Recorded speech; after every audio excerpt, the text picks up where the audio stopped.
Anisany akora mbola misongadina eny amin'ny fivarotam-boninkazo ny tanimanga. Mbola ao anatin'ny asa famokarana azy tanteraka i Brigitte.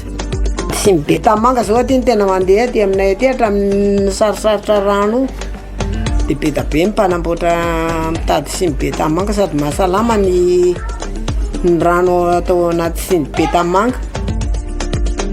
Misy ny olona aty misy tonga mihitsy ary aty mianatra n'ity asanay aty. Misy vazaha zay zao mianatra aty. Indray izy isaka alarobia tonga aty mianatra manao an'ity poana ity. Dia entin'ny ray aman-dreniny eto izy dia mianatra.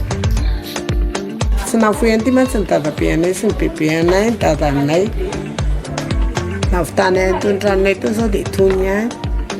Tanimanga nefa nataon'ny razambe anay taloha zany nanao tanimanga no fivelomana-zareo teto, nanao vilany tanimanga. Sady tsy dia hoe ty irery moa fa mamboly vary, miopy, ohatr'izany ataonay fangarongaro daholo. Mitombo ihany ny karazany atao.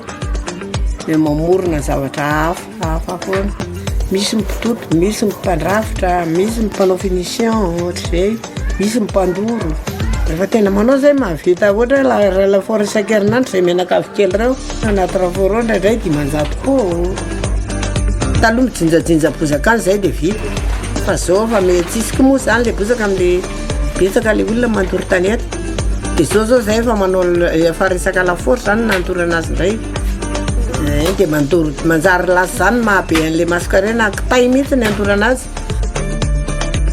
Mevitsy mihitsy zany ny mpanao an'izy ity satria be mascarena moa le olona mpanao azy efa melehibe dia tanora efa mitady zavatra hafa ataony sasany fa ny lehibe mbola manao izay mahavita mbola mandray andraikitra manao an'izy ity.